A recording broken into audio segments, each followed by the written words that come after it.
নমস্কার, welcome back to my channel. এর আগে বেশ কটা ভিডিও দিয়ে আপনাদের বলেছিলাম যে অবশ্যই জানাবো আমি কোথায় গিয়েছিলাম, কীরকম খরচা পড়েছে, কি ঘুরেছি, কি আছে দেখার। সেই জন্যে আপনাদের আজকে এই ভিডিও দিলাম। বাড়ি থেকে বেরিয়ে আমরা তারাতলা হয়ে চলে গিয়েছিলাম একদম বুরুল বলে যে জায়গা আছে সেখানে। নদীর ধারে অনেক ভালো ভালো রিসর্ট থাকতেও আমরা আজ বেশি দিন আগে প্ল্যানিং করিনি বলে তাই হঠাৎ করে গিয়ে আমরা যে রিসর্টে উঠেছিলাম তার নাম গাংদুয়া। এই রিসর্টটিও খুব ভালো, কিন্তু এখনও কনস্ট্রাকশনের কাজ যে পুরোপুরি তৈরি হয়ে গেছে তা নয়, এখনও অনেক কিছু তৈরি হচ্ছে। আমরা প্রথমে গিয়ে যে রুমটায় উঠেছিলাম সেই রুমটা গিয়ে আমাদের যে খুব একটা পছন্দ হয়েছিল তা না। একটি ওয়ান রুম ফ্ল্যাট টাইপের রুম, এসি আছে, লিফট আছে, কিন্তু পেছন দিকে আমাদের একদমই ভালো লাগেনি। তার খরচা ওরা বলেছিল, আমরা 3 জন ছিলাম বলে 3000 টাকা, আর ব্রেকফাস্ট হচ্ছে কমপ্লিমেন্টারি। কিন্তু যখন গিয়ে রুমে পৌঁছালাম রুমটা আমার একদম ভালো লাগেনি। তাই যখন লাঞ্চ করতে গেলাম, সেই লাঞ্চ করতে বসে আমরা জিজ্ঞেস করলাম আর কি ভালো রুম আছে। তা যেখানে রিসেপশন তার ওপরেই আমাদের যে রুমটি দেয়া হয়েছিল সেটি একটি লম্বা বারান্দা এবং ভীষণভাবে সুন্দর সাজানো, এয়ারি, আলো বাতাসপূর্ণ একটা ঘর, আর খুব সুন্দর রুচিসম্পন্ন সাজানো। সেই ঘরটি আর বাথরুমটি আমাদের খুব ভালো লেগেছে। খোলামেলা ঘর, যদিও আমরা যখন ভিডিওটা তুলেছি প্রথমে রুম ট্যুরটা দেয়া হয়নি বলে অনেকটাই অগোছালো হয়ে গেছিল, কারণ পরের দিন যখন আমরা চলে আসব তার আগে রুম ট্যুরটা দিয়েছিলাম। এখানে একটি ডাবল বেড ছিল আর পাশে একটা সিঙ্গল না double bed sofa cum bed ছিল। সেইটায় একজন শুতে পেরেছি আর দুজনরা খাটে শুয়েছি। ঘরে যে কোনো অ্যামিনিটিস যা যা দরকার সব ছিল। বাথরুমটা খুব ভালো ছিল, শাওয়ার কার্টেন লাগানো, গিজার, এবং ফ্লোর টাইলসটাও এত সুন্দর ছিল যে স্লিপারি একদমই নয়। আর বারান্দাটা ভীষণভাবে খোলামেলা।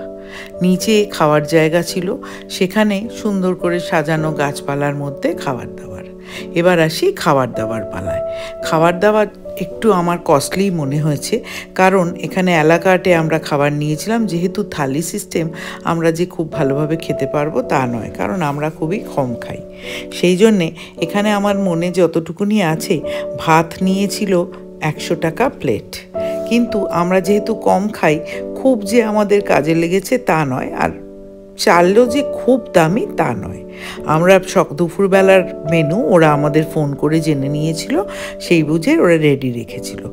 ভাত, তার সাথে ছিল ডাল, আলু ভাজা, সেটা একটু পোস্ত ছড়িয়ে ছোট ছোট চৌকো চৌকো করে ভাজা। তার সাথে ছিল একটা আলু পটলের তরকারি, একটা কফি আর আলুর তরকারি, আর কাতলা মাছের ঝোল। ঝোল বলতে এনাদের কাতলা মাছটা পেঁয়াজ রসুন দিয়ে যেরকম, একটু ঝোল বেশি ছিল, আর সঙ্গে চাটনি, আর রসগোল্লাও ছিল শেষ পাতে। কিন্তু না বললেই নয়, রান্না এদের দুর্ধর্ষ ছিল। খুব ভালো খাওয়া, এবং বাড়ির মতো এরা দাঁড়িয়ে থেকে যত্ন করে যা লাগছে দিয়ে দিয়ে খাওয়াচ্ছিলেন। সেটা নিয়ে কোনো বলারই কিছু জায়গা নেই।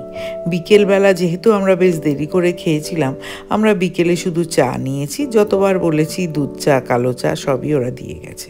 তবে এনাদের থেকে বিকেলের যে কালো চাটি নিয়েছি খেয়ে একদম পোষায়নি, বরঞ্চ পরের দিন সকালে এনারা একটা আদা চা কালোই করে এনে দিয়েছিলেন, বেশ ভালো ছিল। যাকগে সেই কথা। রাত্রের জন্যে আমাদের বলেছিল স্টু, একটা ভেন্ডি আলুর তরকারি আর রুটি। সেটা আমরা নিজেরাই চুজ করে নিয়েছিলাম। আবার বলছি, দামটা আমার খাবারের একটু বেশিই লেগেছে। যাই হোক, পরের দিন সকালবেলা ওই চা খেয়ে আমরা ঘরেও যেহেতু কেটলি আর চায়ের টি ব্যাগসগুলো ছিল, আমরা আরও একবার দুবার চাটা খেয়ে চান করে ফ্রেশ হয়ে নিচে খেতে নেমেছিলাম। একদম নিচেই যে ঘাস মতো লাগানো জায়গাটা দেখলেন, ওইখানে আমাদের খাওয়ার ব্যবস্থা ছিল। খাওয়ার কথা একটু পরেই বলি, তার আগে বলে নিই, এখানে এরকম মুরগি খাঁচার মধ্যে রাখা রয়েছে। এর পাশ দিয়ে একটা রাস্তা গিয়ে সুইমিং পুলও আছে। সুইমিং পুলটা পরিষ্কার পরিচ্ছন্ন, খুব যে বড় তা নয়। আর যেহেতু শীতকাল, কেউই আর সুইমিংয়ে অতটা ইন্টারেস্ট দেখায়নি।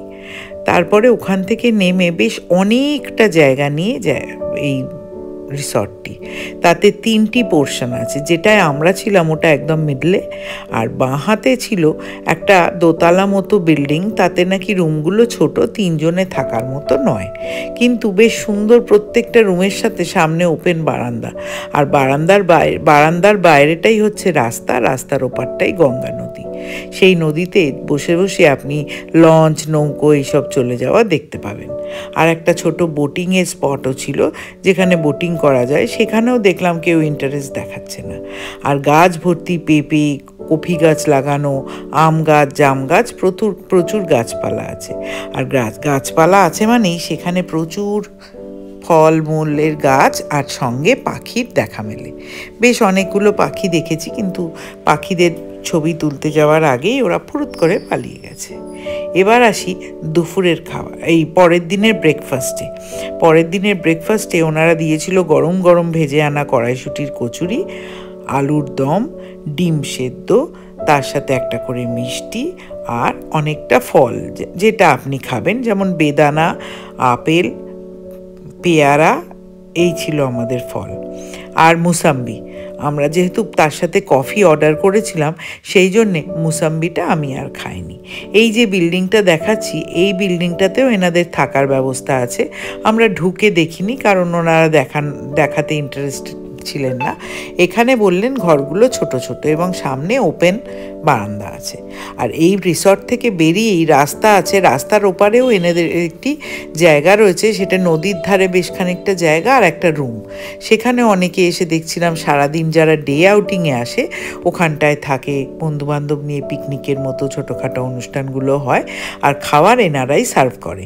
আবার এনাদের ওইটা আমি জিজ্ঞেস করে দেখিনি, পিকনিকে গেলে নিজেদের কুক নিয়ে যাওয়া যায় কিনা, কারণ মনে হলো এনারাই রান্না করে সার্ভ করে। পার হেড 1200 না 1500 এরকম একটা কিছু বলছিল, সারাদিনের 4 বারের খাওয়া, আর একটা রুম কমপ্লিমেন্টারি যদি 8 জনের বেশি হয়।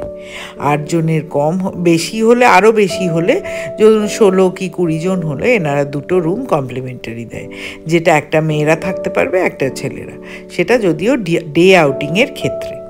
আর আমাদের যে রুমটি দেখালাম 3 জনের, সেটি নিয়েছে 5000 টাকা, আর খাবার সব আলাদা, শুধুমাত্র ব্রেকফাস্ট এর মধ্যে ছিল। ভালো লাগলে আমার এই চ্যানেলটিকে লাইক করবেন, সাবস্ক্রাইব